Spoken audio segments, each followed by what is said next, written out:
Upande baba yangu kulikuwa na mikoba ya uganga, upande wa mama kulikuwa na mikoba ya kichawi, na hawa wazazi walikuwa kwao ni malango.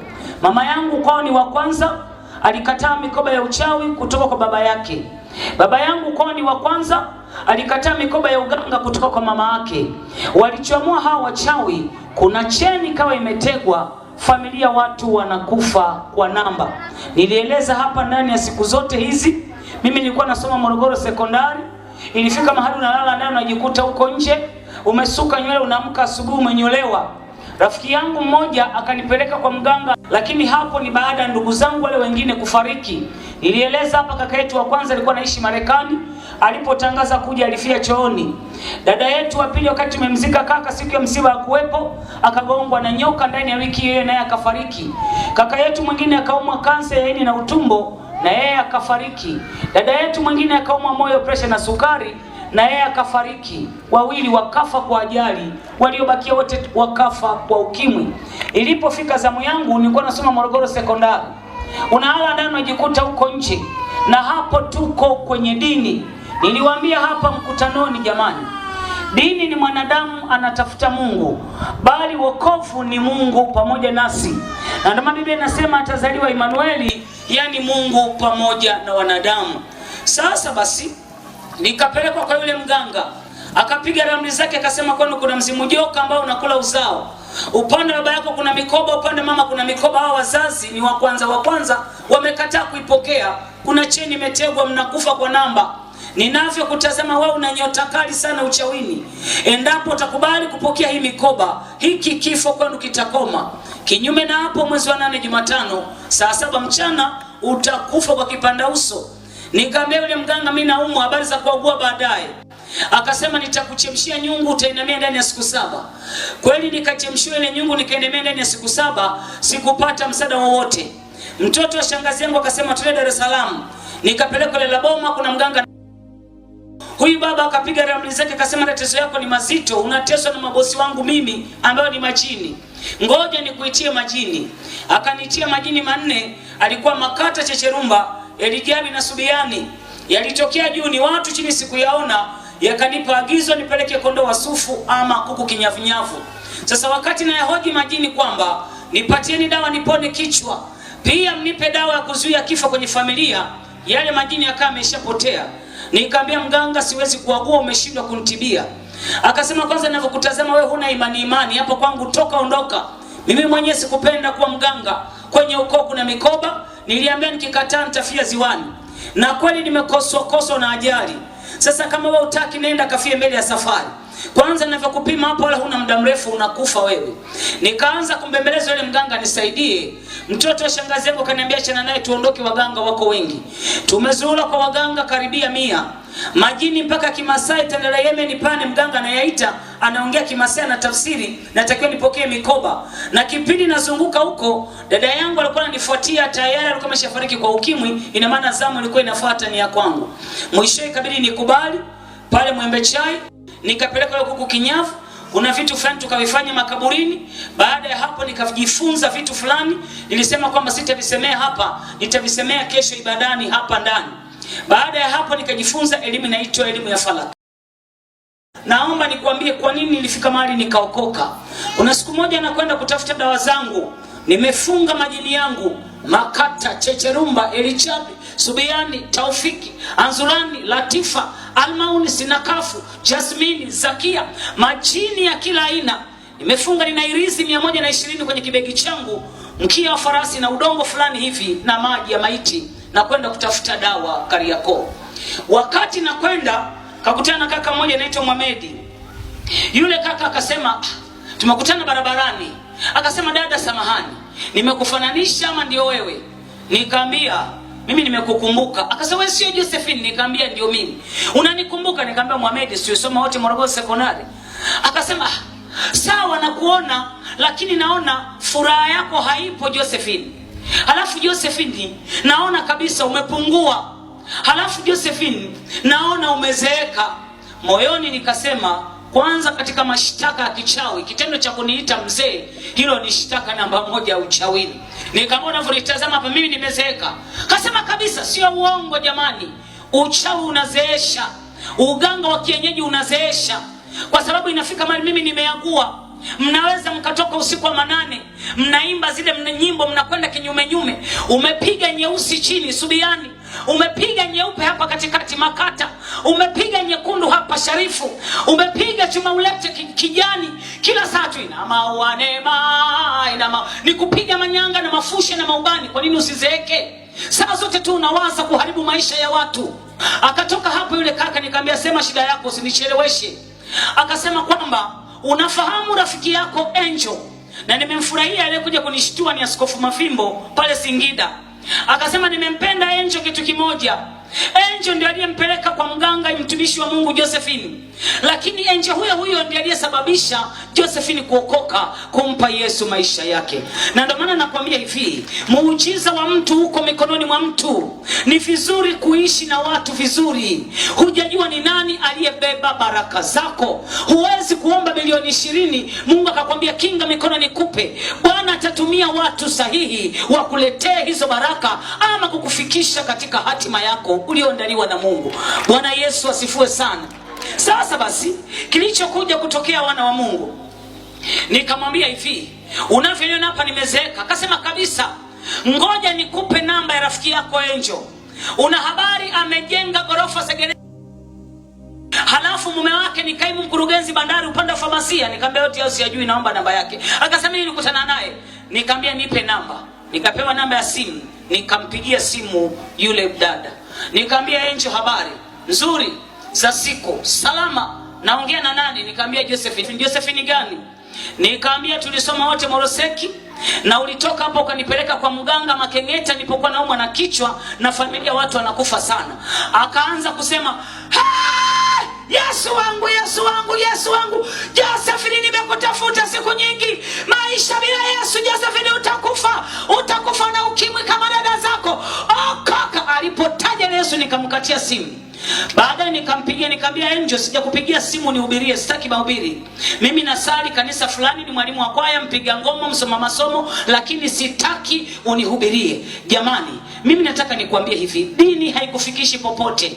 Mimi nilikuwa kwenye dini fulani, ni mpiga ngoma, msoma masomo, ni mwalimu wa kwaya. Kule naimba nyimbo za pale, usiku na kwenda ni kiongozi wa sifa. Kule manga kule, ruhani ya swali yako manga, kuna madege meupe unaimba, ndege zinaondoka, mnakwenda mnaandaa madhabahu, mnatoa mashtaka ya kichawi. Mama yangu mdogo, yeye ni kiongozi wa mama kanisa hilo, lakini pia ndio kapteni wa zile ndege 5:59 usiku zinaondoka. Babu yangu ni mwenyekiti wa kijiji, mwenyekiti wa mila, mwenyekiti wa ukoo, mwenyekiti uchawini, mwenyekiti wa hilo kanisa. Maisha bila Yesu utapotea. Na ndio maana nawaambia watu siku zote, si kila msalaba unaokoa. Kalvari palikuwa na misalaba mitatu: msalaba wa mwizi, msalaba wa mnyang'anyi, na wa Yesu Mwokozi. Unaingia jumba la ibada, sawa, panaitwa kanisani. Je, shida zako zimeondoka? Mashetani yamekuachia? Umepona magonjwa? Msalaba wa Yesu una majibu. Msalaba wa Yesu una matukio. Unaingia jumba la ibada, unamwambia Yesu, angalia, wachai wametesa ndoa, wametesa biashara. Yesu anafukuza majini, unaondoka mzima wa afya tele. Pigia Yesu makofi mengi. Sasa basi, wana wa Mungu, nikatoka hapo nikampigia yule dada, nikamwambia Angel, sijakupigia unihubirie, tafadhali sana. Mimi pia kuna mahali niko naabudu. Akasema njoo kwangu. Nikamwambia asante. Kwako ni wapi? Wewe panda tu daladala. Ukija hapo kuna gari utalikuta limepaki range liko hapo pembeni na kusubiria. Nikamwambia sawa. Nikatoka hapo nikaenda miaka ya nyuma, miaka ya zamani. Nilipofika kweli nikalikuta lile gari. Aliponiona yule dada, akatoka kwenye gari akasema, Josephine umechoka, Josephine umepungua, umezeeka. Nikamwambia hivi, na maana wewe unafuniona hapa mimi ni mzee? Akasema kabisa Josephine, Yesu anakupenda. Nikamwambia usinihubirie, tuingie kwenye gari twende kwako. Lengo la kutaka kwenda kwake niende nikapeleleze ana kazi gani, wana uchumi gani, nipate habari zake, nikazishtaki kwenye mashtaka ya kichawi kwenye madhabahu za kishetani saa 6 usiku. Nilipotoka hapo tukafika, dada anakaa gorofani. Nilipofika nikamwambia, hili gorofa ni la kwako? Akasema ni la kwangu. Fanya kazi wapi? Akama yule dada, mmekumbuka yule dada wa jana, yule pale mwenye kilemba cha kijani, hebu simama juu. Wakati mapepo yamepanda hapa, anasema kabisa, nimetuma, mimi ni mahaba, nimetuma niue, nimsambaratishe kwenye ndoa yake. Kwa sababu umeokoka, hiyo ndoa utakaa milele kwa jina la Yesu Kristo. Kabisa. Mlisikia jana alichokisema hapa. Hebu kaa chini na usimwache Yesu. Ulikuwa unasema unaitwa nani? Anaitwa Mariamu. Ameokoka jana, amempa Yesu maisha. Na ninataka nikwambie, sisi tuna system hii. Jini hatumpigi tu hivi. Anatanikwa, anaamrishwa amrudie mwenyewe mara 7 aliyemtuma. Imeandikwa adui atakuja kwa njia moja, atarudishwa mara 7 kule alikotoka. Sasa basi, wana wa Mungu, nikatoka hapo nikaambia, nyumba hii ni ya kwako. Akasema ya kwangu. Mume wako anafanya kazi wapi? Ni kaimu mkurugenzi bandari, upande wa famasia. Nikaambia, na wewe una shughuli gani? Akasema, tumejenga ghorofa jingine Mbezi Beach, pale chini nataka kufungua mini supermarket nikae. Mimi ni engineer, mume wangu kakataa nisifanye kazi. Nikaambia, una watoto wangapi? Akasema, nina watoto 5 wako boarding Moshi wanasoma. Nikaambia, asante sana. Nikafurahi nimepata taarifa zake ili nikazishtaki uchawini, mume wake afukuzwe kazi. Sasa basi, kilichokuja kutokea, akasema, naomba nikuletee kinywaji, unakunywa soda, unakunywa juisi? Nikaambia, nipe juisi. Wana wa Mungu, inakuja kwenye glasi kule, na iona ni juisi inaletwa. Tabia za walokole nao, kitu kidogo utasikia funika macho, tumshukuru Bwana. Nilishakwambia mlokole usiache, endelea kuomba hivyo hivyo. Kilichokuja kutokea, akasema, inamisha kichwa chako tuombe. Moyo nikasema, uombe nini? Na wewe usiniache tu ninywe hapa. Akaanza kuomba, Baba katika jina la Yesu, Baba Mungu juisi na ingeuze ikawa damu ya mwanao, angalia Josephine, Yesu, Yesu. Kaomba karibia nusu saa nzima. Nikaanza kusikia kuishiwa nguvu na majini niliyoyabeba. Kuna mishale inacheza mkono wa kushoto, chomoa majini, mpige huyo mtu, ni adui yako, atakuua. Nilichofanya, nikachukua simu, nikaweka ringtone, ile milio ya simu. Nadhani mnajua simu ina milio mingi. Nikamwambia Angel, sikiliza, katiza maombi yako, huyu mtu namdai 20,000 yangu. Mimi nilikuwa nauza cheni, nauza soksi, nauza ndani majini. Inafika mahali majini haya yanatengenezea makaburini ya kina Cheketo haya. Unachukua mizizi 7, mti fulani unaitwa mvumo unatokea Tanga. Unachukua mizizi 7, ukishachukua na kamba nyeusi pale ni subiani, unafunga pale katikati. Kuna vitu fulani vinafanyika, nitakueleza hapa ndani kesho. Vinasomewa makaburini kwenye usiku fulani, unaitwa kwa lugha fulani, nitakwambia kesho hapo ndani. Nimesema vitu vingine siwezi kusema hapa nje. Hapa nje kuna vitu vingi vinanifunga, lakini hapo ndani basi nitakuelezea. Sasa basi, vikishachukuliwa ile, unatengeneza yale majini, yanauzwa milioni 70, milioni 50. Ukitoka hapo, mtu anakuja kununua jini anaitwa tajiruna. Ni jini wa kuleta kumfanya mtu kuwa tajiri, analeta utajiri wa kimashetani. Nataka nikwambie hivi, wewe ambaye mwenye tamaa, mimi nimeagua, nilikuwa mganga. Yale mapete ya utajiri nimeyatoa. Majini kina tajiriwa nimewatoa. Hivi wewe ujiulizi, mganga ana chumba kimoja. Yeye ama ukatwe kidole cha mwisho, ama ushuke kuzimu siku 7, ama wakuue sehemu zako za siri. Kuna siku moja wakati nahubiri banana, alikuja kaka mmoja akasema, mimi ni mfanyakazi wa TBC dada, lakini unavyoniona hivi nimechoka, wacha alie. Nikamwambia, komando ali vitani, anatupa baharini, anaibukia nchi kavu, hakuna kulia. Unapolia wachai wanacheka, eleza shida yako. Akasema, mtumishi, mimi nilikuwa ni mfanyakazi. Rafiki yangu mmoja akanishawishi nipeleke tukachukua utajiri wa kimashetani wa Freemason. Nikaambiwa pale posta, nikapewa simu, weka kidole chako hapa. Nilipoweka kidole, damu ikaanza kutembea. Wakati natembea, wakanipa masharti fulani hivi, nenda nyumbani, pesa utazikuta kitandani. Wakamwambia, nikaenda nyumbani nikazikuta zile hela. Baadaye wakaanza kuniambia kwamba unatakiwa uwe ndugu 10. Kweli niliua baba yangu, nikamuua mama yangu, nikaua dada zangu 3, nikaua wadogo zangu 2, nikalipa ile deni. Wakasema kwamba na hizi pesa unatakiwa uzitumie, usimpe mtu wako wa karibu. Na ndio maana utashangaa kwenye familia, mna kaka tajiri ama mna dada tajiri, mnamwambia, bwana tusaidie basi wadogo zako, hatuna kazi. Yuko tayari akasaidia watu baki kuliko wewe ndugu yake. Mnafika mama unamwambia, mama anaumwa, tutumie basi hela hospitalini. Bwana mimi sina hela. Ngoja mama afe, atatoa karibia milioni 200 kulisha watu msibani. Kumbe tu ni kwa sababu lile agano lililowekwa kule. Mimi nataka niseme hivi, ule utajiri wala huwa haudumu. Inafika mahali hata yale majumba huwa hayarisiwi, na mwisho wa siku yule tajiri huwa anakufa mwenyewe ghafla, na zile nyumba zake huwa hazirisiwi. Ndio maana utashangaa jumba fulani watu hawapangi, wakienda kukamwa kuna mauzauza, kuna watu wanatembea. Katika ulimwengu huu wao unaona ni nyumba, lakini umepigwa chini moja inaitwa chucha, ni ile sio nyumba. Inafika mahali inawezekana umekaa ndani ya mbuyu, unashangaa mtu anatembea na magari ya kichawi, sio gari, mtu amepanda punda, amepanda tembo, na ndio inafika mahali unashangaa linaungua ghafla ama limepotea ghafla. Yote ni kwa sababu ya utajiri wa kimashetani. Ashukuriwe Bwana Yesu anasema utajiri na heshima ziko kwangu, na haki pia, tena utajiri udumuo. Tumpigie Yesu tena makofi mengi. Sasa basi wana wa Mungu, kilichokuja kutokea, akaleta ile juisi. Wakati nikamwambia sikiliza Angel, sikiliza. Sasa kipindi iko nauza hiyo biashara ya majini, unapata zile hela usiku labda milioni 50. Unaziweka kwenye chumba, umeshaweka chano ya majini hapo, ubani mashtaka hapo, ubani maiti hapo, umeshachinja kuku hapo, umeshajipulizia marashi waliotaka majini, umeshavaa magwanda meupe, umeshaweka mishumaa kwenye kona, kuna visomo fulani unasoma kuyaita majini yaje. Pesa zile umeziweka pale, naudi umeshachoma, vyakula vyao unavyovipenda. Unasema kwenye hizi milioni 50 majini atakuja kuchukua hapa, wataniachia mimi at least hata milioni 1 2. Wanakuja kukuachia shilingi 1000 2,000. Kwa nini usizeeke? Kwa nini usichoke? Kabisa. Uchawi unachosha. Uchawi unazeesha. Mimi nilikuwa maisha yangu kipindi kile naagua kabla sijaingia uchawini.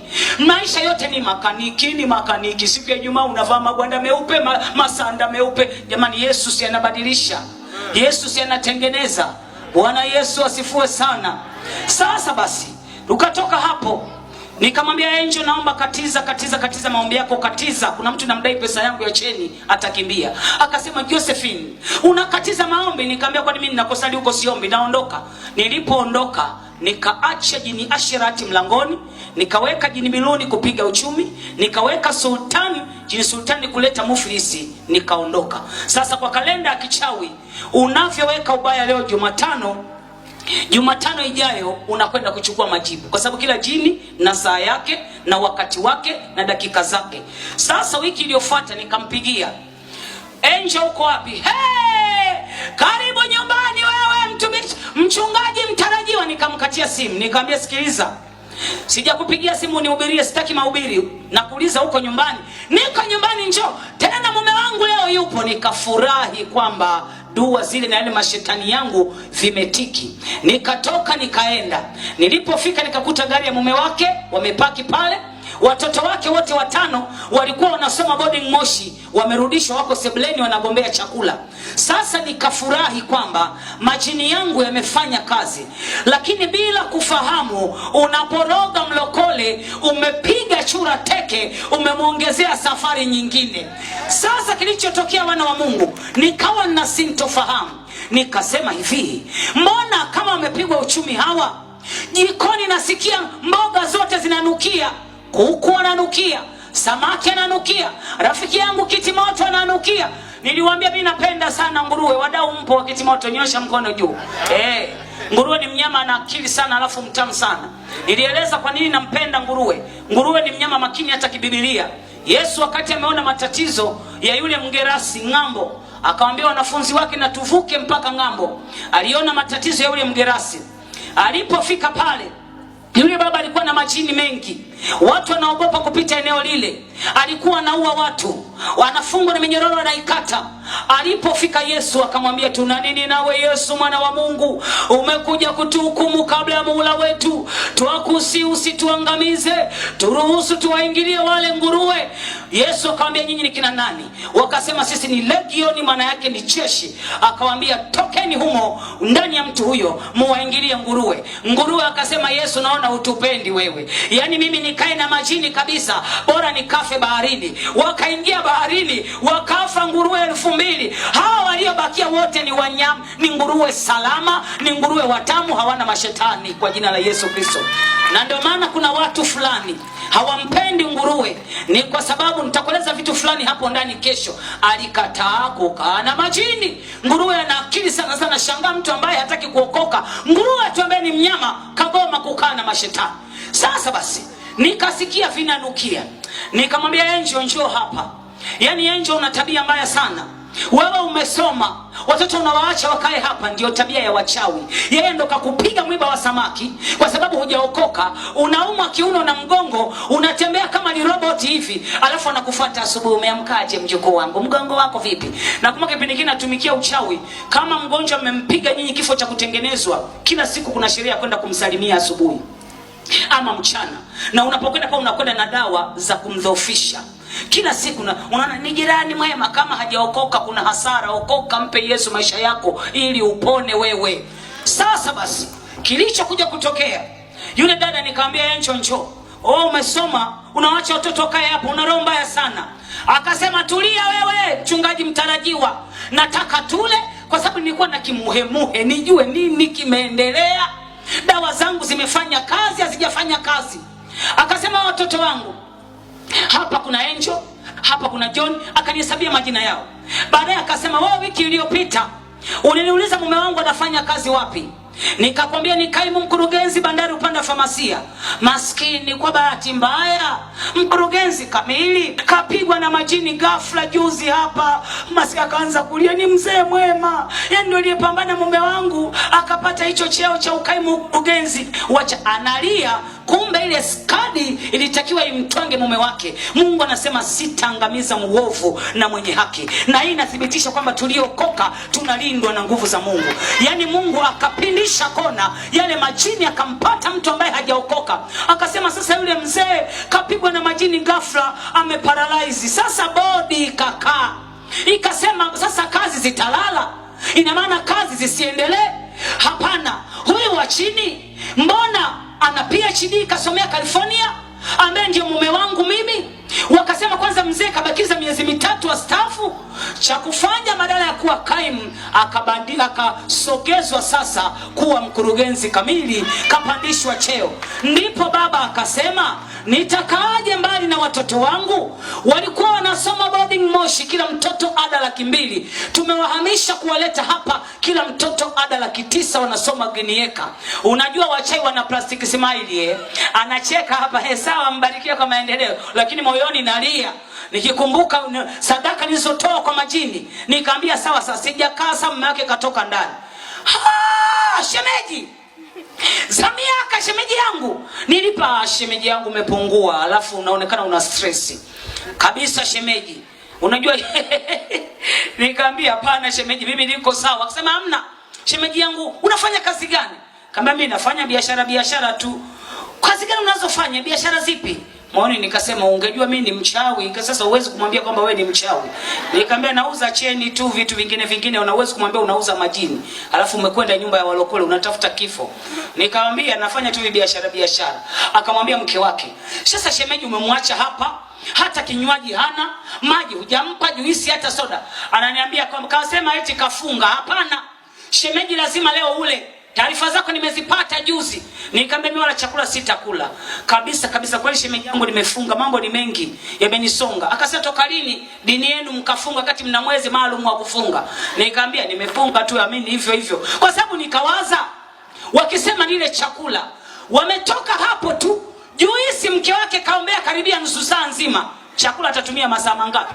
Nikajua hapa sitakula. Cha kufanya nikamwambia hapana. Akamwambia mke wake haya mama, fanya basi chakula haraka tule.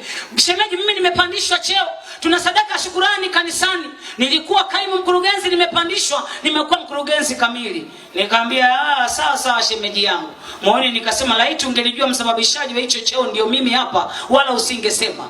Akatoka hapo akasema sasa mama tugawane majukumu. Chakula kimeiva, baba nimekaanga mboga tu. Chakula bado. Nguo za kwako umepiga pasi? Hapana. Za wanao? Hapana. Kasa tugawane kazi. wewe pika, naomba gauni lako nikupigie pasi hapa. Yani nimeweka jini ashrati na mahaba kupiga ndoa. Ndio kwanza baba anapiga pasi gauni la mke wake. Unaporoga mlokole umeongezea safari nyingine. Bwana Yesu asifiwe sana. Picha ile iliniuzi sana. Nikatoka nikifikiria sadaka nilizowapa majini kwenye usiku fulani unaitwa majina fulani, nitakwambia hapo ndani. Sasa nikatoka hapo nikaweka tena milio yangu ya simu, kama simu imeita wakati haijaita. Nikamwambia mimi naomba niondoke, huyu kaka juzi alinisumbua, alikimbia na alinitukana sana, siwezi kumwachia, lazima nimpeleke polisi, atajisifu mno. Akaitikia yule baba, shemeji yangu hapa leo huondoki kabisa, tunataka tule na wewe, tukitoka hapo nataka nikuhubirie leo, lakini pia nataka nitakupa 2,000,000, nenda kafanyie biashara ya duka. Sasa nikamwambia hapana. Huyu mtu alinitukana, akasema shemeji sikiliza, nipe namba yake mimi nitashughulika naye. Nikamwambia hapana, ukimshughulikia wewe bado ataringa. Na waza wakisema hata nikae nisubirie chakula, lazima si watakiombea. Wakikiombea wao wataona ni chakula, mimi mwenzao sioni tena pale ni chakula. Nitakula sawa kwa kujikaza, lakini nitaumbuka, lazima roho za kichawi zingepanda. Hizo 2,000,000 wangenipa. Sio sema chawi kubwa limekuja kutoroga hivi, unafikiri wangenipa hata hizo hela? Kwa hiyo ilibidi tu niondoke hivyo hivyo.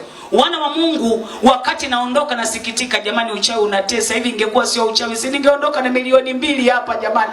Nimekwenda kwenye mwembe, nimekaa chini, nimelia karibia masaa 2. Nikatoka usiku nikafanya vitu fulani, nitakueleza kesho hapo ndani kwenye kitabu fulani hivi. Nilipofanya nikayaita majini kuyahoji. Kwa nini ya mwisho? Kwa nini hamkufanya kazi ndio watuma na washtaki? Majini akasema, wewe unamuona yule ni mtu, na unaona wewe kwa macho haya pale kuna nyumba, lakini tukienda sisi hakuna nyumba, hakuna chochote zaidi ya mtu mrefu, anawaka mwanga kama radi, ana bawa la dhahabu nyuma, nywele zake zinawaka, macho yake kama umeme, ana bakora inawaka moto, hatuwezi kukaribia. Nikamwambia kwa hiyo mmeshindwa. Mimi nikupe siri, wana wa Mungu, nikupe siri. Sio rahisi kusema habari za wachawi hadharani hivi ukawa mzima. Hii jaribu wewe ambaye hujaokoka na dini yako, waite wachawi mbwakoko, waganga takataka kwa wewe, waite tu hivyo. Kesho uamki watakuimbia tu mpeleke mpeleke, akija tena bahati yake, na pilau lako la msiba watakula. Lakini unapookoka maisha yako sio wewe, ni Kristo anaishi badala yetu, na tunalindwa na nguvu za Mungu. Kuna jeshi la ufalme ambao ni polisi, wanajeshi wa mbinguni. Hao wametumwa special kuwalinda watakatifu. Wanapotufuata kwenye nyumba zetu hawatuoni, wanakutana na jemedari yuko pale, malaika mwenye upanga wa moto. Yesu anauliza, imekuwaje kumfuata mtoto wangu? Kwani sikumaliza kazi pale Kalvari? Si nilisema imekwisha? Imekuwaje? Achana na mtoto wangu. Tunatembea, tunatamba, tunalindwa, tunao mabodyguard kabisa. Sio rahisi. Bwana asifiwe sana. Wewe ambaye hujaokoka, chukua kibiriti, njoo chome huo uchawi uone kama kesho utaamka. Kabisa, huwezi. Unapookoka ni Kristo anaishi badala yako. Na tunalindwa na nguvu za Mungu. Tuna ujasiri wa kuwaita wachawi mbwakoko kwa jina la Yesu Kristo. Kabisa. Mwingine anakaa yani huyo anawaita wachawi. Una hofu kwa sababu hujaokoka. Okoka wewe. Bwana asifiwe sana. Okofu ni rasra, okofu ni dili wewe. Yaani katika madili yote duniani, mmoja wapo ni kumpa Yesu maisha yako. Yesu ni fedha, Yesu ni utajiri, Yesu ni amani, Yesu ni ulinzi, Yesu ni uzima. Unapata mara 100 duniani kisha kuurithi uzima wa milele. Haleluya.